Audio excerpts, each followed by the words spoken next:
YouTube, Quinn Wade coming to you with that instant analysis and that update on the Dallas Mavericks and the Toronto Raptors.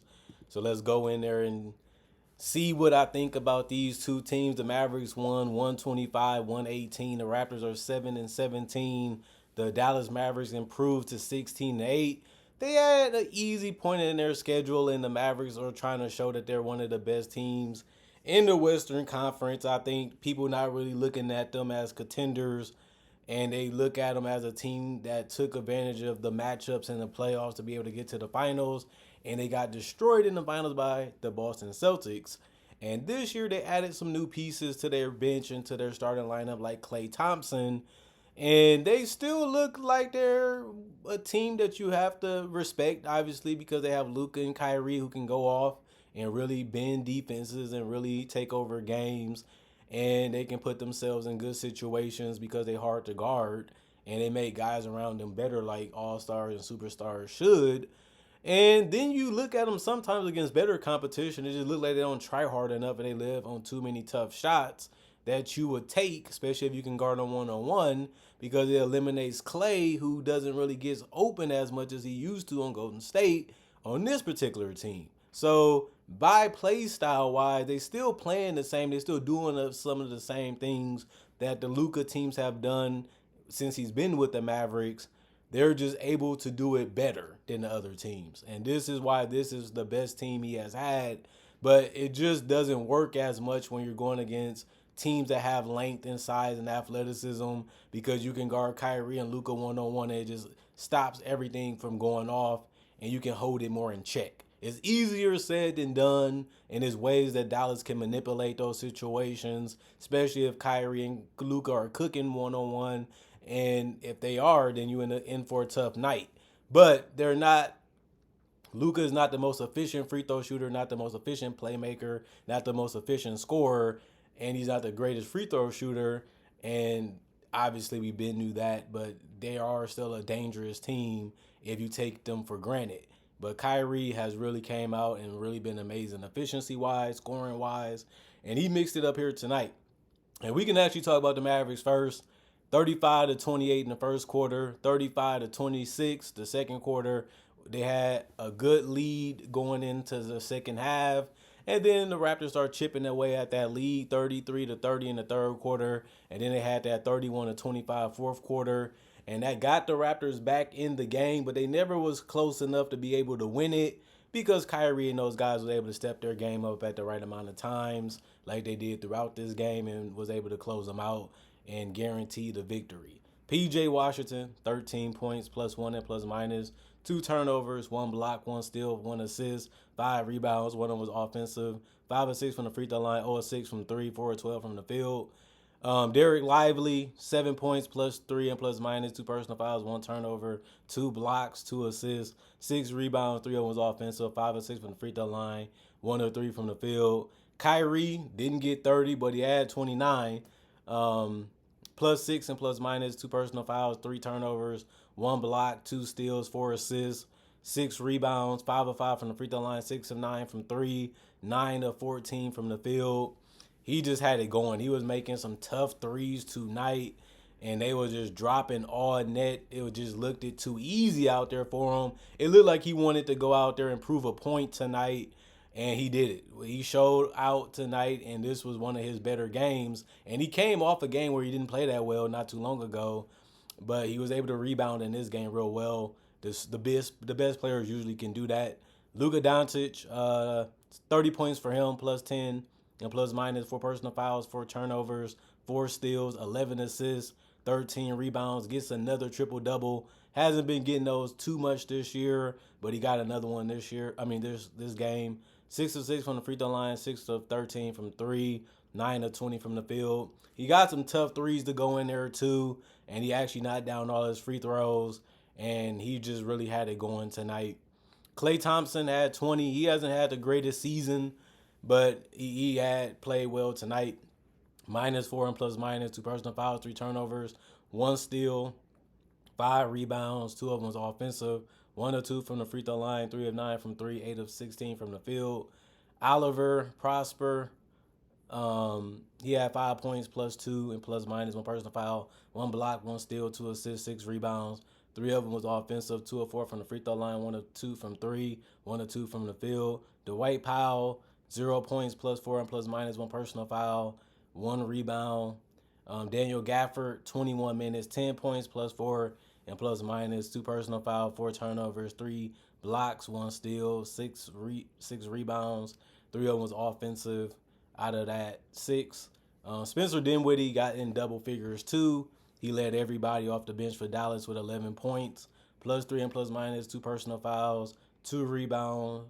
One of them was offensive. He was 8 of 8 from the free throw line, 1 of 4 from three, 1 of 6 from the field. And then Quentin Grimes came in and played 17 minutes. He didn't score any points, plus six and plus minus though. One turnover, one assist, two rebounds, or two from three. That was his only field goal attempts, no free throws. And then the rest of the guys did not play coach's decision. 38 of 81, 46% from the field, 17 of 45, 37% from three, 32 of 37, 86% from the free throw line, 52 rebounds, 21 assists, 10 steals, 8 blocks, 18 turnovers, 16 personal fouls, and 125 points. And then the Toronto Raptors, they got blown out early in this game. It looked like it was going to be over, and they fought back to give themselves a chance to win. Scotty Barnes, 19 points, plus 10, and plus minus one personal foul, three turnovers, one block, three steals, 14 assists. So a double-double for him. 8 rebounds, 2 of them was offensive, 3 of 7 from 3, 8 of 17 from the field. Jakob Poeltl, 20 points, minus 8, and plus minus 5 personal foul, 3 turnovers, 2 steals, 7 assists, 7 rebounds. 2 of them was offensive, 6 assists from the free throw line, 7 of 11 from the field. RJ Barrett, 18 points, minus 13, and plus minus 5 personal fouls, 1 turnover, 1 steal, 5 assists, 4 rebounds, 2 of 5 from 3, 8 of 16 from the field. Him and Scotty has been a great tandem when it comes to scoring and finding ways to keep other guys involved and still doing other things. They have been having great leadership from those two guys. You don't see them getting angry. You see them confident, and you see them going out there competing and going out there scrapping to get the rebounds, to get the passes to go, to penetrate. They trying to play defense too. I like what I'm seeing out of their leadership. You got to put Jakob Poeltl in there. He has been one of their most consistent players this year when it comes to trying to pass and trying to rebound and trying to score. Their big three is really good, especially if they can get another guy in there to space the floor and handle the ball a little bit. It'll make their jobs easier, and it would just make them an overall better team. Abaji, 4 points, minus 6 and plus minus 3 personal fouls, 1 turnover, 2 rebounds, 0 of 3 from the 3 point line, 2 of 6 from the field. Grady Dick, 27 points, led everybody tonight. He really was hitting his jump shot tonight. He didn't shoot it crazily efficient, but he was able to be a threat, and that's what they needed him to do, and that's why he's starting, because he really can shoot that basketball, even though he didn't shoot it that well tonight.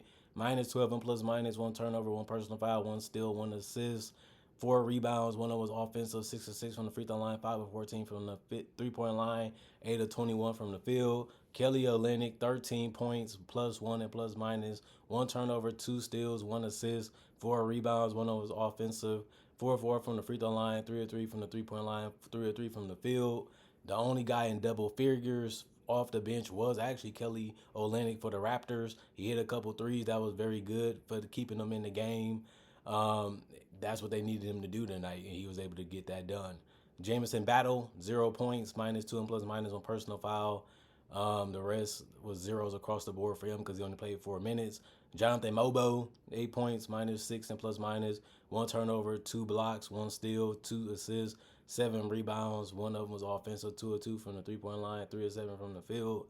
Davion Mitchell, 1 point, minus 5 and plus minus 3 personal foul, 1 turnover, 1 steal, 4 assists, 3 rebounds. 1 of them was offensive, 1 of 2 from the free throw line, 0 of 1 from 3, 0 of 2 from the field. And then Jacoby Walter, I always get that one confused, but 8 points for him, plus 6 and plus minus 3 personal foul, 1 turnover, 2 steals, 3 assists, 0 of 4 from 3, but he finished 4 of 10 from the field. You'll take that for a guy off the bench, especially when you get the steals and the assists. The rest of the guys did not play coach's decision. There was a couple of them. 43 of 93, 46% from the field, 15 of 39, 38% from three, and then 17 of 18, 94% from the free throw line. 39 rebounds. They really got out rebounded tonight. 37 assists. Did a good job of moving the ball and trying to keep guys involved. Although it didn't really help until it got them to get back in the game, but they didn't get enough to win the game. 13 steals, which was better than what the Mavericks did. 3 blocks. They lost that category. 13 turnovers. They took good care of the ball. And then 22 personal fouls, which is way too many. But the Mavericks are tough to guard and stay in front of. And they use that to their advantage a lot today. Other than that, the Raptors, like I said, I'm going to keep giving y'all Raptors coverage. I got a lot of Toronto fans and a lot of Canada fans, and they love hearing about their Raptors even when they're in their darkest places. But they have been a good team this year. Their record doesn't show that, but they've really been in a lot of games, really giving it their all, playing hard, and they've been playing a lot better since they got Scotty Barnes back, and they actually been adding some wins to that record. And then the Dallas Mavericks, they're trying to show that they're one of the best teams in the West, that they can actually win a championship this year. They say the only piece that we needed was Klay Thompson. He was going to be the missing piece. He's going to get us over the hump. I haven't seen it. I don't believe it. I think they need more than Klay Thompson. If you would have said that last year, you would have thought I was crazy. But the Celtics was a team that did guard Luka and Kyrie one-on-one and did a really good job. And I don't really see that changing, because if you play man-to-man and you hold them well and you don't foul a lot, this team takes a lot of tough shots, which can lead to transition, can lead to easier opportunities, and can lead to turnovers. And Klay Thompson is a guy, if you stay hip to him and you pay attention to him, you can take him completely out the game, because he hasn't really had an efficient season this year anyway. And he looks slower. He don't have the burst, and he shouldn't because of the injuries. I'm not trying to down him, because I have to be real as an analyst too, but he doesn't look like the same Klay. He's injured a lot, and he also had injuries this year. And on top of that, he's older. So this should be this version of Klay that you're getting. But with Luka and Kyrie taking so much of the clock and so many opportunities away because they hold on to the ball, it kind of makes it easier to stay home on some of these guys. Now, I know they still get open. I know they still get their quality shots. It's part of the game, how it's going to be played. Semi-transition helps that too, but you actually got to play good enough defense to get those opportunities and be able to read the defense the right way to make those plays happen and get those guys the ball when they need it. And then they just still got to knock it down. They do that enough to where they're going to be a good team. But can they do it against the bigger, stronger, more athletic, more pay attention coaches that's going to be doing as much as they can to increase their chances of beating a team like this? But they a team that overachieved last year is what people look at it, not me. And I'm looking at it like they have to do something this year, because they only going to get older. Kyrie, he's older than Luka by almost 10 years almost.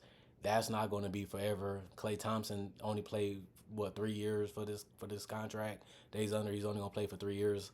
I don't think them bringing him back based off how he's playing now, and he could possibly play worse as he get older.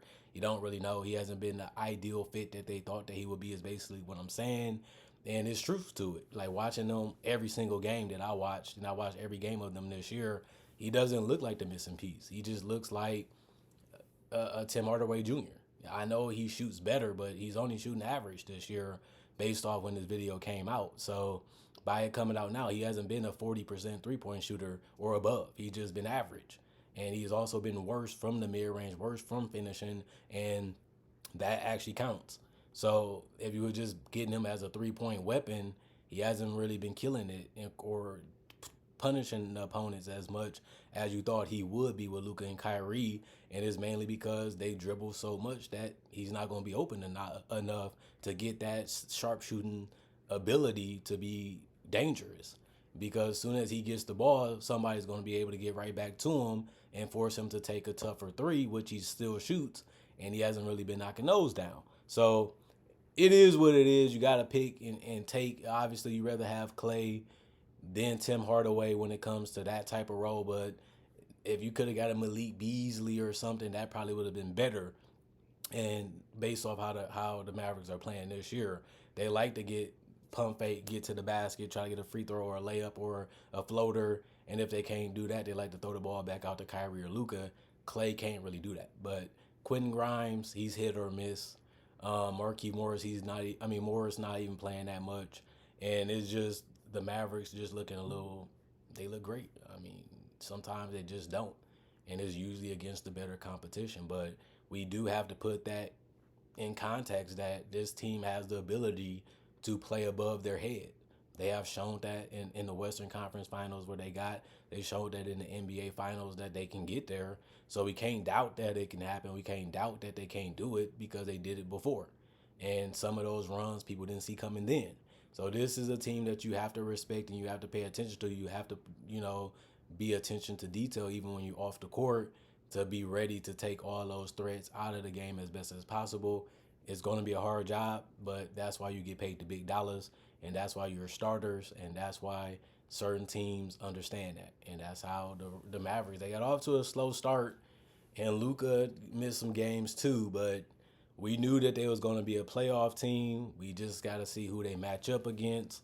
And the West is still brutal, but they got through the West before, so we have to give them their credit for that. And now we got to give them is yearly. So just because you did it last year, don't guarantee you're gonna be able to get out the West this year.